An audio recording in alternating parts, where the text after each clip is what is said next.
านกำลังติดตามสถานีวิทยุกระจายเสียงแห่งประเทศไทยจังหวัดลำพูนระบบ FM ความถี่ 95 เมกะเฮิรตซ์ จากนี้ไปสถานีร่วมกับสันนิบาตเทศบาลจังหวัดลำพูนเสนอรายการฮัลโหลเทศบาลค่ะ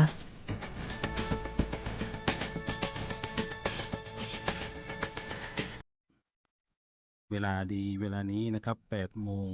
จนถึง9 โมงเช้านะครับรายการเฮลโลเทศบาลได้รับความอนุเคราะห์จากสันนิบาตเทศบาลจังหวัดลำพูนนะครับโดยท่านนายกประภัสผู้เจริญนายกเทศมนตรีเมืองลำพูนนะครับได้กรุณาให้ทางเทศบาลในจังหวัดลำพูนเฮานะครับได้มาจัดรายการพบปะพ่อแม่พี่น้องในจังหวัดลำพูนเฮาโดยวันนี้นะครับเป็นคิวของเทศบาลตำบลบ้านโฮงอำเภอบ้านโฮงจังหวัดลำพูนโดยผมนะครับ10 โทจิตรกรพิทองจารองปลัดเทศบาลตำบลบ้านโฮงปัจจุบันก็รักษาราชการแทนปลัดเทศบาลตำบลบ้านโฮงอยู่แห่งตำแหน่งหนึ่งนะครับวันนี้ทางเทศบาลตำบลบ้านโฮงก็มีเรื่องมาอู้เอ่ยกับพ่อแม่พี่น้องจังหวัดลำพูนเฮามาประชาสัมพันธ์กิจกรรมของเทศบาลตำบลบ้านโฮงเฮาที่จะจัดขึ้นในเดือนหน้านะครับเดือนมิถุนายน 2569 นะครับก่อนอื่นก็ต้องขออนุญาตแนะนำนะครับในส่วนของเทศบาลตำบลบ้านโฮงเฮานะครับปัจจุบันเทศบาลตำบลบ้านโฮงบริหารงานโดยท่านนายกว่าที่ร้อยตรีภักภูมิเสียงอ่อนนะครับซึ่งเป็นนายกคนหนุ่มคนใหม่นะครับที่เพิ่งเข้ารับตำแหน่งนะครับแล้วก็ได้จัดทีมงานมารับใจพ่อแม่พี่น้องในเขตเทศบาลตำบลบ้านโฮงแล้วก็วันนี้นะครับได้มีโอกาสได้มาพบปะกับพ่อแม่พี่น้องในจังหวัดลำพูนนะครับซึ่งในส่วนของเทศบาลตำบลบ้านโฮงเฮานะครับมีเป็นเทศบาลขนาดกลางนะครับเป็นเทศบาลที่ยกฐานะมาจากสุขาภิบาลนะครับซึ่งตั้งแต่เมื่อปี2522นะครับมีการจัดตั้งสุขาภิบาลบ้านโฮงขึ้นที่ในบริเวณที่ว่าการอำเภอบ้านโฮงนะครับซึ่งก็บริหารราชการมาเรื่อยมาจนปี2542นะครับเมื่อวันที่25 พฤษภาคม 2542 ก็ได้ยกฐานะแห่งกรรมหนึ่งขึ้นเป็นเทศบาลตำบลบ้านโฮงนะครับโดยปัจจุบันเทศบาลตำบลบ้านโฮงนะครับมีที่ตั้งอยู่ที่เลขที่111บ้านสันตับเต่าหมู่ที่17ตำบลบ้านโฮงนะครับย้ายอาคารที่ทำการไปอยู่บริเวณบ้านสันตับเต่าหมู่17นะครับเป็นอาคารใหม่อาคารหลังใหญ่นะครับ3 ชั้นนะครับใช้งบประมาณในการก่อสร้างเยอะอยู่นะครับซึ่งในส่วนพื้นที่บริการของเทศบาลตำบลบ้านโฮงนะครับก็มีทั้งหมด9 หมู่บ้านจากตึงมวลในตำบลบ้านโฮงมี18 หมู่บ้านนะครับเป็นพื้นที่รับผิดชอบของเทศบาลตำบลบ้านโฮง9 หมู่บ้านนะครับก็ประกอบไปด้วยหมู่ที่1นะครับบ้านห้วยการหมู่ที่2บ้านโฮงหมู่ที่3บ้านป่าป่วยหมู่ที่4บ้านสันเจดียางส้มหมู่ที่6บ้านดอยก้อมหมู่ที่7บ้านห้วย5หมู่ที่8บ้านดงฤาษีหมู่ที่17บ้านสันตับเตาและหมู่ที่18บ้านกลางนะครับในพื้นที่ตำบลบ้านโฮงเฮานะครับมีองค์กรปกครองส่วนท้องถิ่นอยู่2องค์กรนะครับก็คือนอกจากจะมีเทศบาลตำบลบ้านโฮงแล้วนะครับก็ยังมีในส่วนขององค์การบริหารส่วนตำบลเวียงการรับผิดชอบในส่วนของที่เหลือของ9 หมู่บ้านแล้วก็พื้นที่คาบเกี่ยวของตำบลของเทศบาลแห่งส่วนหนึ่งนะครับทั้งหมดทั้งมวลนะครับซึ่งในพื้นที่ของเทศบาลที่เป็นของเทศบาลตำบลบ้านโฮงจริงๆนะครับมีประมาณ15 ตารางกิโลเมตรนะครับหรือว่าประมาณ9,000 กว่าไร่นะครับซึ่งก็จะเป็นด้วยความที่ยกฐานะมาจากสุขาภิบาลเนาะนะครับก็จะอยู่ในพื้นที่ชุมชนเมืองเป็นส่วนใหญ่นะครับ ซึ่งทั้งหมดทั้งมวลประชากรทั้ง9หมู่บ้านในที่รับผิดชอบของเทศบาลเฮาก็จะมีประมาณ 7,400 กว่าคนนะครับซึ่งในส่วนนี้นะครับก็ต้องขอขอบคุณท่านนายกนะครับว่าที่ร้อยตรีภักภูมิเสียงอ่อนที่ได้ดูแลพี่น้องประชาชนครอบคลุมทั้ง 7,000 กว่าคนนะครับในส่วนของสภานะครับในส่วนของสมาชิกสภาเทศบาลตำบลบ้านโฮงเฮานะครับก็มี12ท่านนะครับโดยนำโดยท่านประธานสภาก็คือท่านประพันธ์ทันวันนะครับดำรงตำแหน่งประธานสภาในสมัยนี้นะครับในส่วนของฝ่ายปกครองก็จะนำโดยท่านกำนันอนันต์คำโป่งนะครับหรือว่ากำนันอุดนะครับซึ่งก็อยู่ในพื้นที่นะครับสำหรับพื้นที่ของเทศบาลตำบลบ้านโฮงเฮานะครับมีพื้นที่ติดต่อกับองค์กรปกครองส่วนท้องถิ่นในอำเภอบ้านโฮงเฮาหลายแห่งนะครับก็คือมีในส่วนของอบตเหล่ายาวอบตเวียงการแล้วก็อบตปราภูนะครับซึ่งเฮาก็มีการบริหารราชการร่วมกันนะครับมีการบูรณาการในการบริการพี่น้องประชาชนร่วมกัน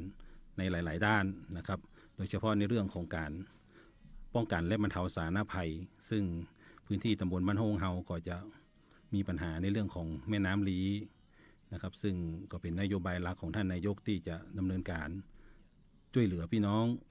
ดูแลพี่น้องในส่วนของอุทกภัยหรือแม้กระทั่งภัยแล้งนะครับในส่วนของตำบลบ้านโฮงเนาะนะครับสำหรับวันนี้นะครับที่ทางเทศบาลตำบลบ้านโฮงได้เข้ามาจัดรายการวันนี้นะครับได้มีโอกาสได้รับโอกาสจากสันนิบาตเทศบาลจังหวัดลำพูนได้มาจัดรายการก็ประจวบเหมาะกับในส่วนของในเดือนหน้านะครับจะมีเป็นเดือนที่เดือนสำคัญทางพระพุทธศาสนาของบ้านเฮาเนาะนะครับของคนลำพูนบ้านเฮาของคนเหนือบ้านเฮาก็คือเป็นวันเพิ่นฮ้องว่าวันคล้ายวันเกิดเนาะนะครับครบรอบวันเกิดนะครับของครูบาศรีวิชัยนักบุญแห่งล้านนาเฮาเนี่ยนะครับซึ่งในวันครบรอบนะครับก็คือวันที่11มิถุนายนของทุกปีนะครับซึ่งจังหวัดลำพูนนะครับจังหวัดลำพูนร่วมกับกระทรวงศึกษานะครับหลายภาคส่วนในจังหวัดลำพูนนะครับรวมถึงสันนิบาตเทศบาลจังหวัดลำพูนเทศบาลทุกแห่งในจังหวัดลำพูนนะครับได้ร่วมกันจัดกิจกรรมเปิ้นฮ้องว่ากิจกรรมสร้างการรับรู้เพื่อเสนอชื่อครูบาศรีวิชัยสู่การเป็นบุคคลสำคัญของโลกนะครับกิจกรรมธรรมยาตราเดินเทศสันถีตามวิถีครูบาสู่บุคคลสำคัญของโลกนะครับซึ่งจะนำเสนอให้กับองค์กรยูเนสโกเพื่อประกาศชื่อครูบาเฮานะครับซึ่งเป็นบุคคลสำคัญของโลกกิจกรรมจะเริ่มตั้งแต่วันที่1มิถุนายน2569นะครับถ้าจำมาผิดปีนี้เป็นปีที่4นะครับกิจกรรมเริ่มจากวันที่1มิถุนาจนถึงวันที่11มิถุนายน2569ในพื้นที่ส่วนใหญ่ของจังหวัดลำพูนเลยนะครับซึ่งจะเป็นพื้นที่ที่ครูบาเพิ่นได้ไปเทศไปสร้างไปก่อไปสร้างไปเผยแพร่ไปสอนอะไรอย่างนี้ต่างๆนะครับในพื้นที่โดยกิจกรรมนะครับที่กำหนดออกมาแล้วนะครับว่าเส้นทางธรรมยาตราเนี่ยนะครับเราจะมีเส้นทางอย่างใดพ่องนะครับในวันที่1มิถุนา2569นะครับก็จะมีการตั้งขบวนนะครับเปิ้นฮ้องว่าหอมบุญหอมแหงร่วมกิจกรรมธรรมยาตราเทศสันถีวิถีครูบาสู่บุคคลสำคัญของโลกนะครับโดยวันที่1มิถุนายน2569จะตั้งขบวนนะครับตั้งกิจกรรมเริ่มที่วัดพระพุทธบาทห้วยต้มนะครับซึ่งอยู่ที่ตำบลนาทรายอำเภอลีจังหวัดลำพูนเฮานะครับซึ่งพระพุทธบาทห้วยต้มก็จะเป็นสถานที่สำคัญที่ทางถ้าจำมาพิษก็จะเป็นในส่วนของท่านครูบาชัยวงศานะครับซึ่งเป็นศิษย์เอกเป็นศิษย์ของ ครูบาศรีวิชัยนะครับได้ไปสร้างได้ไปดูแลนะครับ เมื่อตั้งขบวนแล้วก็จะมีการเดินเพื่อนเขาว่าเดินธรรมยาตรานะครับมานะครับโดยผมจะขออนุญาตบอกเส้นทางการเดินนะครับให้กับพ่อแม่พี่น้องจังหวัดลำพูนเขาได้รับทราบนะครับอันนี้เป็นเส้นทางคร่าวๆนะครับที่เป็นกำหนดออกมาวันที่1 มิถุนายน 2569ตั้งไว้ที่วัดพระพุทธบาทห้วยต้มนะครับส่วนวันที่2 มิถุนายน 2569ขบวนก็จะมาตั้งอยู่ที่วัดพระพุทธบาทผาหนามตำบลป่าไผ่อำเภอลีวันที่3 มิถุนายน 2569จะตั้งไว้ที่วัดแม่ตื่นตำบลแม่ตื่นอำเภอลีวันที่4 มิถุนายน 2569ตั้งขบวนที่วัดบ้านปางตำบลศรีวิชัยอำเภอลีวันที่5 มิถุนายน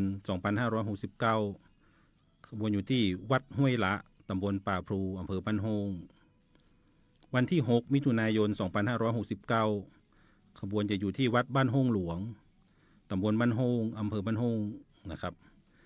วันที่7 มิถุนายนจะอยู่ที่วัดบ้านเวียงหนองล่องตำบลวังผางอำเภอเวียงหนองล่องวันที่8 มิถุนายน 2569จะตั้งอยู่ที่วัดพระพุทธบาทตากผ้าพระอารามหลวงตำบลมะกอกอำเภอป่าซางวันที่9 มิถุนายน 2569ตั้งอยู่ที่วัดรมณียารามหรือวัดกู่ละมักนะครับตำบลต้นธงอำเภอเมืองลำพูนวันที่10 มิถุนายน 2569อยู่ที่วัดจามเทวีอำเภอเมืองลำพูนและวันที่11 มิถุนายน 2569จะมีกิจกรรมที่วัดพระธาตุหริพุนชัยวรมหาวิหารอำเภอเมืองลำพูนนะครับซึ่งวันนี้นะครับในส่วนของกิจกรรมในแต่ละวัดที่ผมได้แจ้งไปนะครับมันจะเป็นจุดที่พักขบวนนะครับซึ่งในแต่ละวันแต่ละวัดที่มีการพักขบวนก็จะมีกิจกรรมในเรื่องของการทำบุญตักบาตรแบบวิถีประเพณีท้องถิ่นนะครับ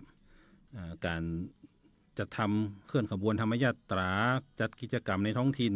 มีการต้อนรับขบวนนะครับช่วงเย็นๆนะครับจะมีการทำวัดสวดมนต์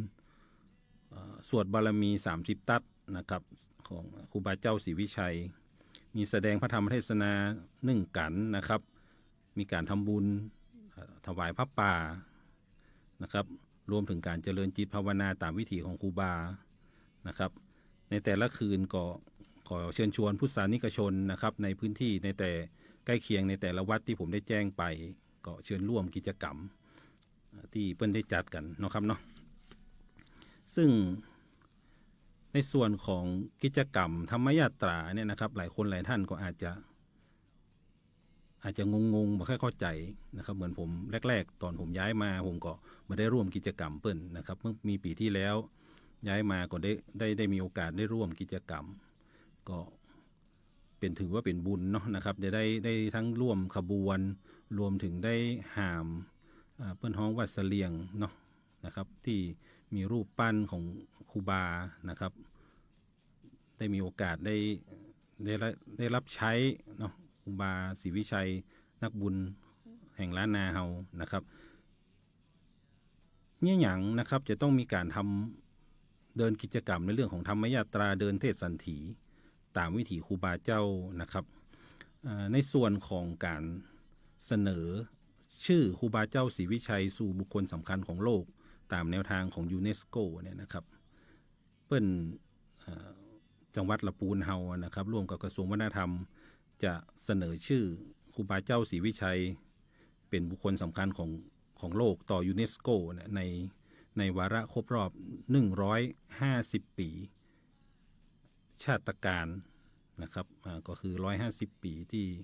ครบครูบาเจ้าถ้านี่ก็มีอายุประมาณว่ามีอายุ150 ปีเนาะนะครับซึ่งก็จะครบในปีพุทธศักราช2571นะครับโดยในกิจกรรมเนี่ยเราเชิดชูผลงานของครูบาเจ้าท่านที่มีผลงานในเรื่องของ เปิ้นฮ้องว่าด้านศาสนศิลป์นะครับด้านวัฒนธรรมนะครับ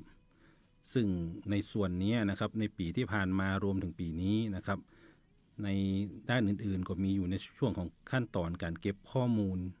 เชิงลึกทั้งในระดับภูมิภาคไม่ว่าจะเป็นไทยลาวพม่าเมียนมาเนี่ยนะครับในอนุภูมิภาคเขาเนี่ยนะครับที่เป็นผลงานที่ทางครูบาได้มีส่วนร่วมในกิจกรรมต่างๆเนาะนะครับทำข้อมูลทำเอกสารนะครับผลงานที่เด่นๆของท่านก็ยังการสร้างวัดวาอารามนะครับการสร้างถนนขึ้นดอยสุเทพอย่างเงี้ยนะครับซึ่งก็เป็นขบวนการในส่วนของกระทรวงกับจังหวัดที่เป็นดำเนินการในส่วนของพุทธศาสนิกชนเฮาก็จะมีในส่วนของการร่วมกิจกรรมเดินเทศสันถีนะครับ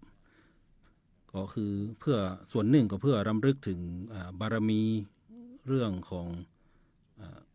บุญคุณของต่างๆนะครับเปิ้นฮ้องว่าบุญของครูบาเจ้านะครับที่เปิ้นได้บูรณะปฏิสังขรณ์นะครับเสนาสนะอย่างต่างๆเนาะนะครับ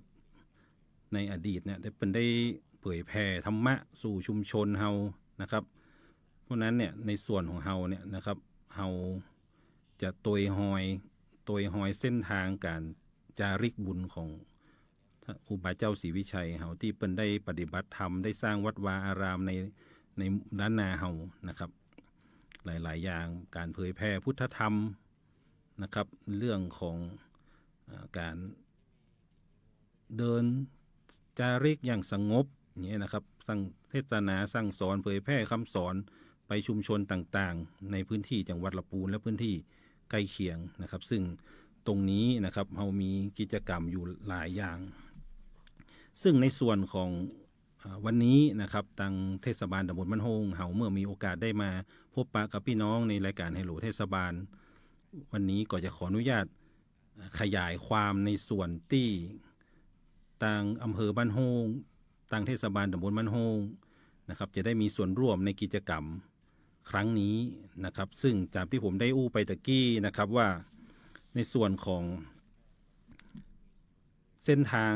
การธรรมยาตราเทศสันถีในครั้งนี้นะครับจะผ่านอำเภอบ้านโฮงเฮาจะอยู่ในพื้นที่อำเภอบ้านโฮงเฮา2 วันด้วยกันนะครับก็คือในวันที่5 มิถุนายน 2569นะครับทางขบวนนะครับก็จะได้เดินเข้าสู่พื้นที่ของอำเภอบ้านโฮงโดยทางท่านนายอำเภอนะครับจะได้จะร่วมกับเจ้าหน้าที่หัวหน้าส่วนราชการนะครับท่านนายอำเภอบ้านโฮงหัวหน้าส่วนราชการท่านนายกเทศมนตรีตำบลบ้านโฮงท่านนายกเทศมนตรีตำบลสีเตี้ยนะครับท่านนายกองค์การบริหารส่วนตำบลทุกแห่งนะครับในพื้นที่ไม่ว่าจะเป็นขององค์การบริหารส่วนตำบลป่าพลูนะครับองค์การบริหารส่วนตำบลเวียงการองค์การบริหารส่วนตำบลหนองปลาสวายและองค์การบริหารส่วนตำบลเหล่ายาวนะครับจะได้ร่วมกันนะครับไปรับขบวนจากที่เคลื่อนมาจากอำเภอลีที่กาดแม่อีไฮเป็นเขตรอยต่อระหว่างอำเภอบ้านโฮงกับอำเภอลีนะครับแล้วก็ขบวนก็จะเคลื่อนเข้าสู่เดินมาตามทางนะครับเพื่อให้พุทธศาสนิกชนได้มีส่วนร่วมในการทำบุญในการชื่นชมบารมีของครูบาเจ้านะครับแล้วก็คืนวันที่5นะครับจะพักที่ขบวนจะพักที่วัดห้วยละนะครับวัดห้วยละตำบลป่าพลูนะครับและในวันเสาร์ที่6 มิถุนายน 2569นะครับเวลา 8 โมงครึ่งขบวนก็จะเคลื่อนจากวัดห้วยละนะครับเข้าสู่พื้นที่ของเทศบาลตำบลบ้านโฮงนะครับบริเวณรอยต่อตำบลป่าพลูกับตำบลบ้านโฮงนะครับตรงบริเวณบ้านห้วยการนะครับซึ่งในขบวนปีนี้จะกำหนดการนะครับเดิมทีก็จะมีการพักขบวนในคืนวันที่6นะครับที่วัดบ้านโฮงหลวงซึ่งก็จะต้องขออนุญาตนำเรียนก่อนว่าในส่วนของวัดบ้านโฮงหลวงนะครับเดิม ตัววัดเนี่ยนะครับตั้งอยู่ติดกับแม่น้ำลีนะครับติดกับถนนสายลีลำพูนเขาเนี่ยนะครับแต่ปัจจุบันหลังจากที่เกิดอุทกภัยเนาะนะครับน้ำท่วมวัดเดิมนะครับจนเหลือก็อุโบสถก็ได้มีการย้ายไปตั้งที่วัดบ้านโฮงหลวง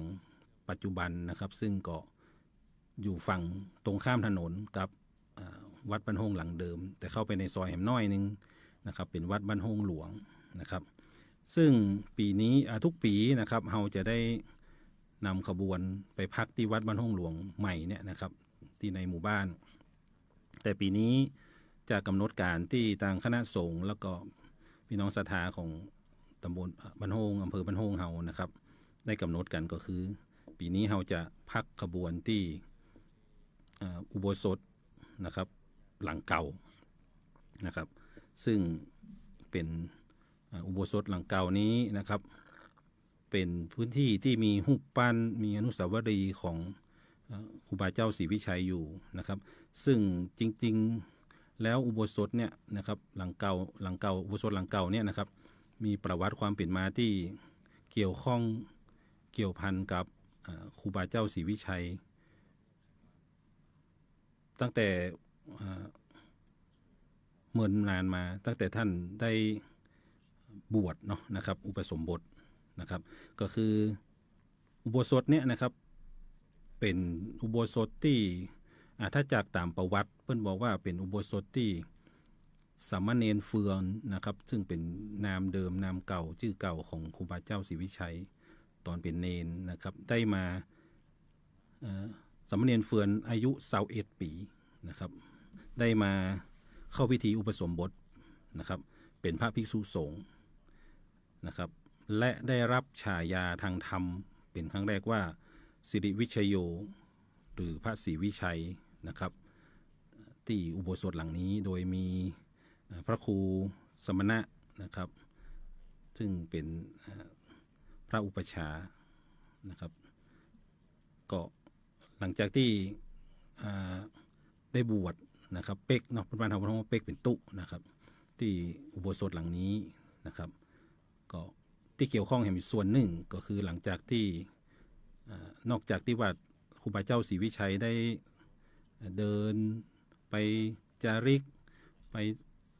ไหนมาไหนหลายๆที่ไปสร้างความเจริญหลายๆที่แล้วเนี่ยนะครับหลังจากที่ท่านได้มรณภาพนะครับก็ได้มีการนำสรีระสังขารของท่านมาพักบำเพ็ญกุศลณวัดบ้านโฮงในที่อุโบสถหลังนี้ตัวเองนะครับก่อนที่จะมีการเคลื่อนขบวนอัญเชิญศพนะครับสรีระสังขารนะครับของท่านเข้าสู่เวียงลำพูนก็แสดงว่าไอ้ตัวนี้นะครับในส่วนของอุโบสถหลังเก่าของวัดบ้านโฮงหลวงนะครับเป็นจุดเริ่มต้นในร่มกาสาวพัสของครูบาเจ้าศรีวิชัยแล้วก็ยังมีส่วนเป็นสถานที่พักพิงในวาระสุดท้ายของท่านนะครับเพราะนั้นในที่สถานที่แห่งนี้ก็เป็นที่เกี่ยวข้องกับครูบาเจ้าศรีวิชัยอย่างยิ่งนะครับซึ่งในกิจกรรมนะครับในส่วนของที่อุโบสถนะครับในคืนวันที่7นะครับเราก็จะมีกิจกรรมเหมือนกับที่ผมได้แจ้งไปในช่วงต้นรายการนะครับว่าจะมีการทำวัดสวดมนต์ในช่วงเย็นของวันที่6นะครับวันเสาร์ที่6นะครับจะมีการทำวัดสวดมนต์มีสวดบารมี30 ตัดนะครับมีการแสดงพระธรรมเทศนานะครับมีการเจริญจิตภาวนามีการทำบุญถวายพระป่านะครับในช่วงเย็นในช่วงกลางคืนของวันเสาร์ที่6 มิถุนายนและในส่วนเช้าวันที่7 มิถุนายนนะครับตั้งแต่เวลา 8 โมงครึ่งเราก็จะมีการตั้งขบวนนะครับเพื่อเคลื่อนขบวนธรรมยาตราเดินเตสันถีเนี่ยนะครับผ่านมาตัวตั้งหลวงนะผ่านหน้าที่ว่าการอำเภอบ้านโฮงผ่านหน้าเทศบาลตำบลบ้านโฮงนะครับเข้าสู่วัดมุ่งโตนนะครับเลี้ยวซ้ายที่ตรง3 แยกไฟแดง เข้าสู่วัดมงโตนเป็นพื้นที่ขององค์การบริหารส่วนตำบลเหล่ายาวหลังจากนั้นก็จะมีการเคลื่อนขบวนนะครับเคลื่อนขบวนต่อไปถึงวัดพระเจ้าตนหลวง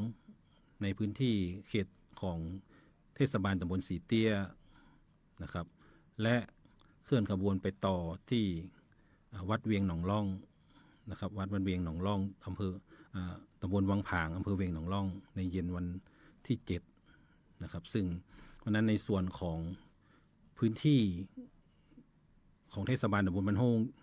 จะได้มีการจัดกิจกรรม2วันด้วยกันก็คือในวันที่6และวันที่7นะครับซึ่งในส่วนนี้นะครับอย่างที่ผมได้นำเรียนตั้งแต่ต้นนะครับว่ากิจกรรมเดินธรรมจัตตาเดินเทศสันถี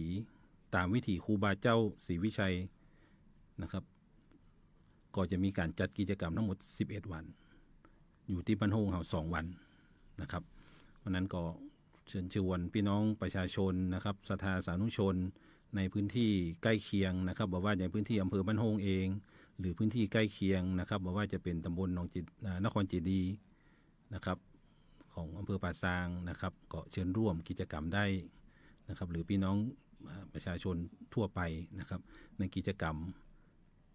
ของการธรรมยาตราเดินเทศสันถีนะครับซึ่งอย่างที่ผมได้นำเรียนนะครับว่าอุโบสถหลังเก่าของวัดบ้านโฮงหลวงมีความเกี่ยวข้องผูกพันกับองค์ครูบาเจ้าศรีวิชัยนะครับผมก็จะขออนุญาตนำเรียนไปแห่งส่วนหนึ่งก็คือ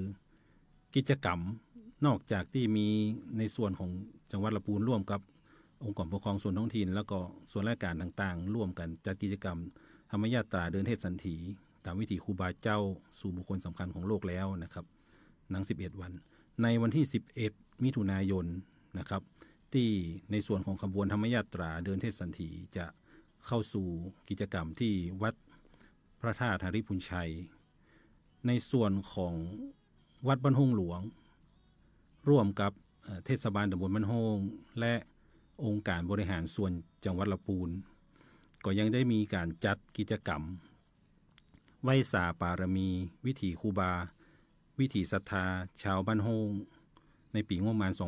2569บริเวณที่อุโบสถที่ผมได้กล่าวไปนะครับซึ่งก็ในวันนั้นเราจัดกิจกรรม1วันก็คือในวันที่11เลยนะครับซึ่งในกิจกรรมนะครับเราได้รับการสนับสนุนงบประมาณการจัดจากองค์การบริหารส่วนจังหวัดลำพูนแล้วก็เทศบาลตำบลบ้านโฮงก็ได้จัดงบประมาณสนับสนุนส่วนหนึ่งรวมถึงงบประมาณสนับสนุนจากพี่น้องศรัทธาคนบ้านโฮงนะครับหรือว่าพี่น้องสาธารณชนใกล้เคียงนะครับก็ได้ร่วมทุนทรัพย์ในการจัดกิจกรรมเพื่อมีจัดกิจกรรมในวันเกิดครูบาเนาะ11มิถุนายนที่เปิ้นฮ้องว่าอนุสาวรีย์อุโบสถอุปสัมปทาสถานวัดบ้านโฮงหลวงนะครับซึ่งกิจกรรมก็จะมีการจัดกิจกรรมทางศาสนานะครับการเปลี่ยนผ้าครองแล้วก็ส่งน้ำอาทิครูบาเจ้าศรีวิชัยในบริเวณ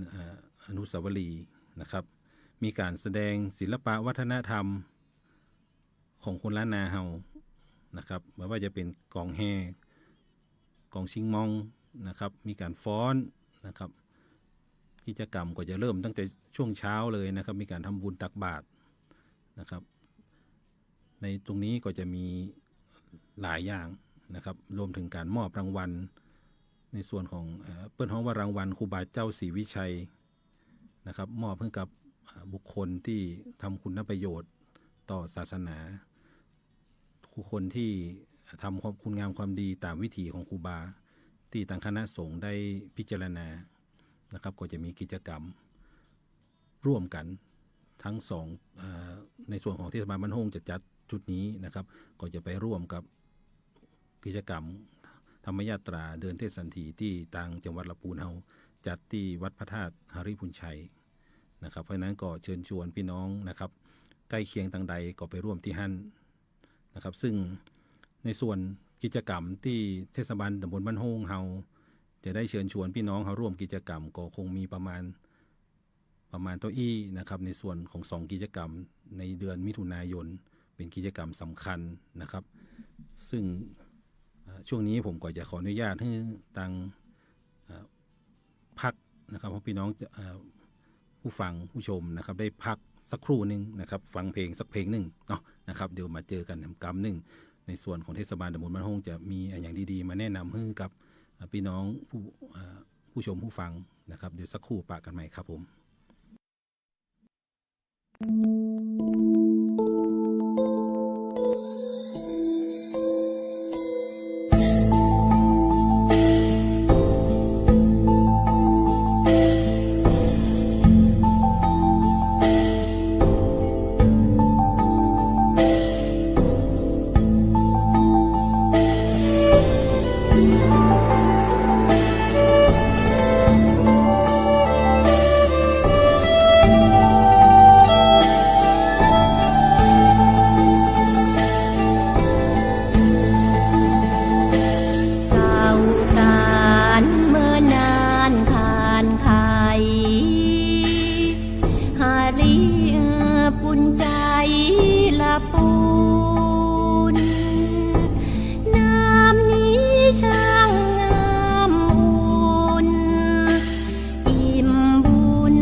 คนเมืองละปูนรุ่งเรืองแท้ไทยน้ำจิตน้ำใจจุ่มใสจืดเย็นไหว้สาเจ้าแม่จามเทวีพระธาตุสีหฤปุญใจงามเด่นเมืองบุญหลวงล้านนาห่มเย็นสืบเป็นเช่นก้าวมาบูชาครูบาเจ้าศรีวิชัยต้นทุนยิ่งใหญ่หนึ่งในล้านนาศักดิ์สิทธิ์ปกปักรักษาปวงเทพเทวาศิลธรรมังกำจุน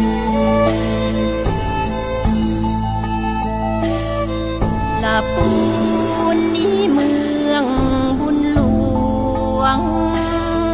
แม่พวงโอบไหลรองเรืองเนืองนุน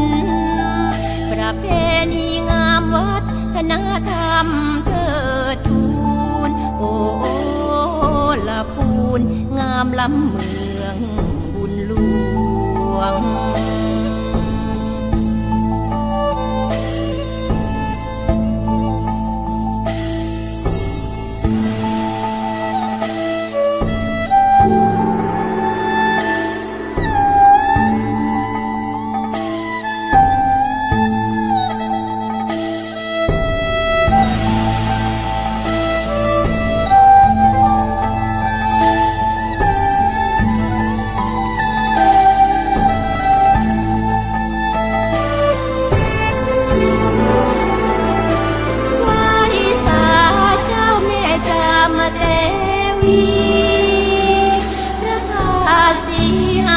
ปุญใจ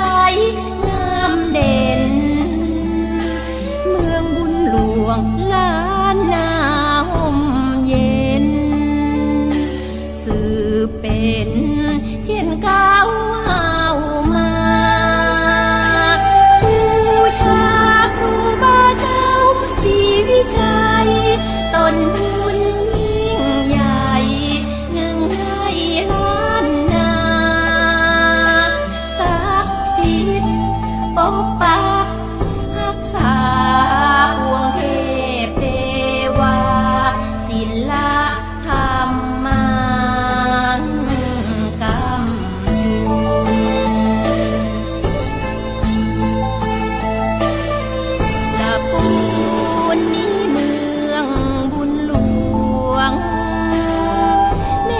วงโอบไหลรองเรืองเนืองนุนประเพณีงามวัฒนธรรมเทิดทูนโอ้ละพูนงามล้ำเมืองบุญหลวงประเพณีงามวัฒนธรรมเทิดทูนโอ้ละพูน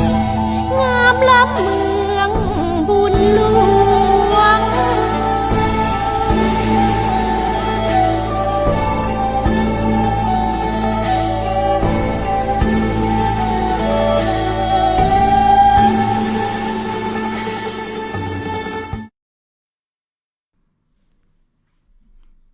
ครับ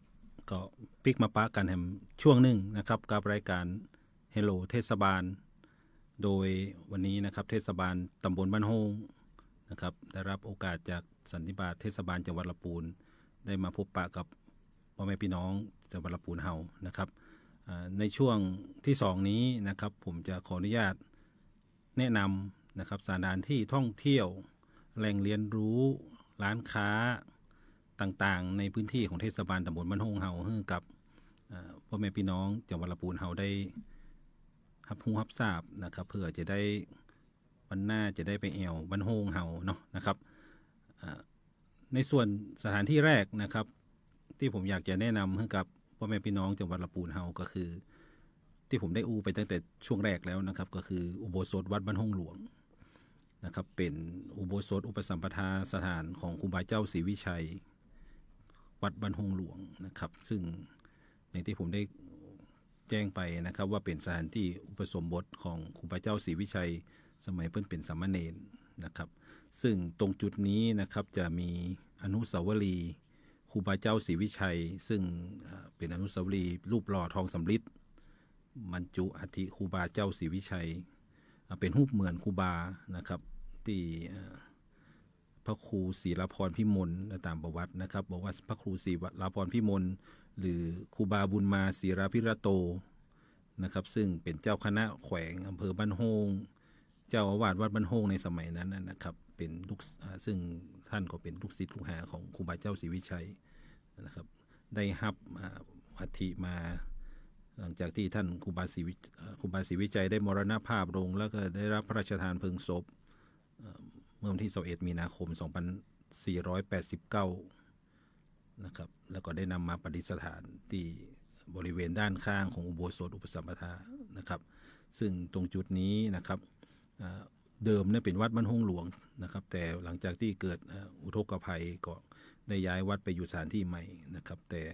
ตรงนี้ก็ยังเหลืออุโบสถอุปสัมปทาสถานของครูบาเจ้าศรีวิชัยที่ไว้ให้กับผู้เคารพศรัทธาได้มาสักการะบูชาเมื่อมาเยือนอำเภอบ้านโฮงเฮานะครับได้มากราบไหว้อนุสาวรีย์ครูบาเจ้าศรีวิชัยในอุโบสถนะครับอาจจะสำหรับผู้หญิงนะอาจจะไม่ได้รับอนุญาตให้เข้าไปนะครับแต่ว่าก็สามารถชื่นชมดูได้ที่บริเวณด้านนอกนะครับซึ่งตรงนี้ก็เป็นสถานที่แรกที่ขออนุญาตแนะนำนะครับแห่งสถานที่หนึ่งที่มีชื่อเสียงมาตั้งเมินในส่วนของเทศบาลตำบลบ้านโฮงเฮาก็คือศูนย์นวดแผนไทยบ้านป่าป่วยนะครับซึ่งตั้งอยู่ที่บ้านเลขที่283หมู่3ตำบลบ้านโฮงนะครับอำเภอบ้านโฮงเฮาซึ่งมีประวัติความเป็นมาของศูนย์นวดนี้ยาวนานนะครับเป็นตั้งแต่เมื่อนานแล้วนะครับที่พ่อแม่ของแม่ฟองแก้วมณีทองซึ่งเป็นปราชญ์ชาวบ้านด้านนวดของเฮาเป็นหมอพื้นบ้านด้านสมุนไพรด้านการนวดด้านเป็นห้องว่าด้านประคบทำยาจู้นะครับเป็นยาจู้ยานวดยาประคบนะครับก็เปิ้นได้เรียนรู้มาจากรุ่นพ่อรุ่นแม่เปิ้นนะครับรุ่นตายายปู่ย่าตายายเปิ้นนะครับก็ได้มารักษาคนเจ็บคนป่วยหลายแต่ว่าเป็นอัมพฤกษ์อัมพาตปวดเมื่อยกล้ามเนื้อนะครับก็ได้มารักษาเนาะนะครับจนมาถึงวันหนึ่งนะครับก็ผู้ป่วยมีเยอะขึ้นนะครับมีนักขึ้นมาใช้บริการเยอะ สถานที่ที่บ้านก็อาจบัสะดวกก็เลยได้ร่วมกับทางเทศบาลตำบลบ้านโฮงนะครับมีชมรมหมอพื้นบ้านล้านนากับโรงพยาบาลบ้านโฮงนะครับได้ร่วมการจัดตั้งศูนย์นวดแผนไทยบ้านปะป่วยเมื่อปี 2550 นะครับซึ่งปัจจุบันก็ตั้งอยู่ตรงบริเวณด้านข้างของไปรษณีย์บ้านโฮงนะครับอยู่ในซอยนะครับก็เชิญชวนพ่อแม่พี่น้องที่มีปัญหาเรื่องของการปวดเมื่อยกล้ามเนื้อมีปัญหาด้านสุขภาพด้านเรื่องของกล้ามเนื้อเนาะนะครับก็สามารถไปดูได้ไปนวดได้นะครับสมัยนะครับในส่วนหนึ่งนะครับที่เป็นเรื่องเกี่ยวกับสมุนไพรเนาะนะครับก็จะมีในพื้นที่เทศบาลตำบลบ้านโฮงเฮาก็จะมีศูนย์การเรียนรู้สมุนไพรพื้นบ้านนะครับตั้งอยู่ที่บ้านสันตับเต่าอันนี้มีการดำเนินงานโดยคุณมาลัยวงอำนาจหรือที่พี่น้องเจ้าบ้านในพื้นที่นะครับหรือว่าพื้นที่ใกล้เคียงจะฮ้องว่าแม่แดงนะครับก็แม่แดงนี่ก็จะเพิ่นเริ่มมาจากเพิ่นเป็นอสมเพิ่นร่วมกลุ่มกับอสมนะครับในพื้นที่เนาะนะครับได้มีการสนใจในเรื่องของการใช้สมุนไพรในการรักษาโรคในการไล่ยุงไล่แมงอย่างต่างๆนะครับคือใช้ประโยชน์จากสมุนไพรนะครับซึ่งเปิ้นก็ศึกษามาหลายอย่างหลายสมุนไพรเอามาทำอาหารนะครับเอามาทำเป็นอาหารพื้นบ้านเอามาทำหัตถกรรมจักสารนะครับเปิ้นก็ไปเป็นวิทยากรอยู่หลายที่เนาะนะครับซึ่งอันนี้ก็ถ้าสนใจนะครับเนาะในเรื่องของศูนย์การเรียนรู้สมุนไพรพื้นบ้านบ้านสันตับเต่านะครับซึ่งมีที่ตั้งอยู่จริงๆแล้วก็อยู่หน้าตรงข้ามกับเทศบาลสำนักงานเทศบาลตำบลบ้านโฮงเฮานะครับถ้าสนใจก็สามารถติดต่อได้ที่เบอร์ 0832066921 นะครับโทรหาแม่แดงนะครับหรือจะเข้าไปดูใน Facebook ศูนย์การเรียนรู้สมุนไพรพื้นบ้านสันตับเต่าได้นะครับอันนี้ก็จะเป็นด้านของสุขภาพส่วนเรื่องของอาหารการกินนะครับอาหารการกินบ้านโฮงเฮาก็มีขึ้นชื่ออยู่หลายอย่างนะครับที่จะขาดมาได้ก็คือลับไข่บ้านโฮงนะครับซึ่งต้นตำรับเดิมนะครับตั้งอยู่ที่บ้านห้วย5หมู่ที่7ตำบลบ้านโฮงนะครับก็จะเลยเทศบาลตำบลบ้านโฮงไปประมาณเกินกิโลนะครับก็เป็นร้านลับไก่ที่ต้นตำรับชื่อดังของอำเภอบ้านโฮงเฮานะครับมีสาขาบ่ฮู้จะกี่สาขาละนะครับถ้าจำประพิษก็มันจะมีสันทรายมีในเมืองละปูนมีสันทรายมีตังสันกำแพงนะครับหลายที่นะครับความโดดเด่นของร้านก็คือลาบไก่เนี่ยนะครับมีความล้ำเนาะบ้านเฮาจะบอกว่าล้ำนะครับปัจจุบันเนี่ยก็ไม่นอกจากจะมีลาบไก่ที่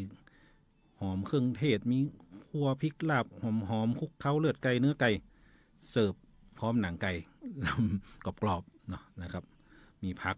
นักนะครับนอกจากจะมีลาบไก่แล้วก็ยังมีอาหารพื้นบ้านนะครับ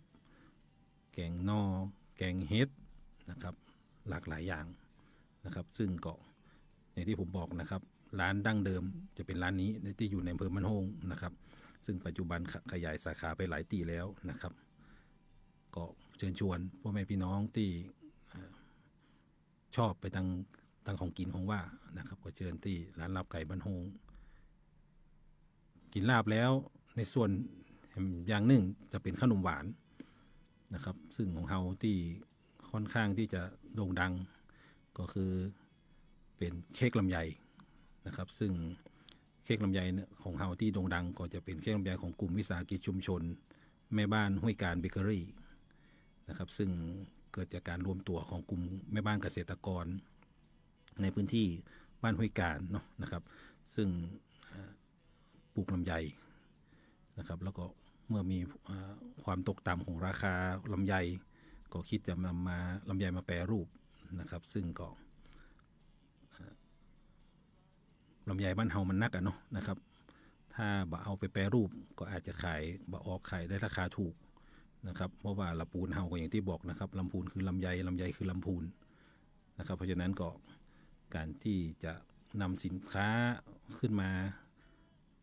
ทำโดยที่มันเป็นสินค้าที่แสดงอัตลักษณ์ของคนละปูนเฮาได้นะครับทางแม่บ้านห้วยการก็เลยเริ่มคิดที่จะทำเค้กลำไยโดยจะตั้งทะเบียนเป็นกลุ่มวิสาหกิจชุมชนตั้งแต่ปี 2549 นะครับซึ่งก็มีการจะทำเค้กลำไยบัดเดียวนี่ก็มีหลายอย่างนะครับมีเค้กฟักทองเค้กมะพร้าวเค้กหม้อแกงนะครับคุกกี้นะครับคุกกี้ลำไยคุกกี้ธัญพืชนะครับหรือว่าเค้กผสมข้าวไรซ์เบอรี่นะครับเป็นขนมเพื่อสุขภาพขึ้นมานะครับซึ่งที่ตั้งของวิสาหกิจชุมชนแม่บ้านห้วยการเบเกอรี่ก็จะตั้งอยู่ใกล้ๆกับวัดบ้านห้วยการนะครับแต่อาจจะเข้าซอยไปหน่อยนึงนะครับก็คือเข้าซอยซ้ายมือตรงไปวัดห้วยการนะครับซอยจะอยู่ตรงข้ามกับโรงเรียนธีรการบ้านโฮงนะครับซึ่งก็เข้าไปประมาณ300เมตรนะครับหรือว่าจะติดต่อทางเบอร์โทรศัพท์นะครับผมก็มีมาฝากนะครับวันนี้ก็เบอร์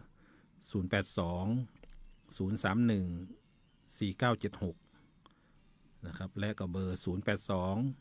034 5586นะครับซึ่งก็สามารถโทรติดต่อได้เนาะนะครับร้านสุดท้ายนะครับที่จะขออนุญาตแนะนำก็คือวิสาหกิจชุมชนตัดเย็บเสื้อผ้าบ้านดงฤาษีนะครับซึ่งก็เป็นวิสาหกิจชุมชนหรือที่รู้จักกันในชื่อที่ว่าร้านยุงทองนะครับซึ่งตั้งอยู่ที่หมู่ที่8บ้านดงฤาษีนะครับที่มีเอกลักษณ์ของงานปักมือนะครับที่ปกติก็เย็บเสื้อผ้าทั่วไปนะครับเสื้อผ้าพื้นเมืองทั่วไปแต่ปัจจุบันมีการสร้างจุดขายโดยการนำงานปักมือมารังสรรค์เป็นรูปนกยูงติดเข้าไปในเสื้อนะครับในผ้านะครับก็ซึ่งนกยูงก็เป็นสัญลักษณ์ของอำเภอบ้านโฮงนะครับก็ทำให้สินค้ามีความโดดเด่นมีมูลค่าสูงขึ้นเนาะนะครับซึ่งอันนี้ก็สามารถติดต่อได้ที่เทศบาลตำบลบ้านโฮงนะครับซึ่งทั้งหมดทั้งมวลนะครับที่ผมได้แนะนำให้พี่น้องได้รับรู้รับทราบนะครับว่าทางบ้านโฮงเฮามีอย่างดีๆนะครับ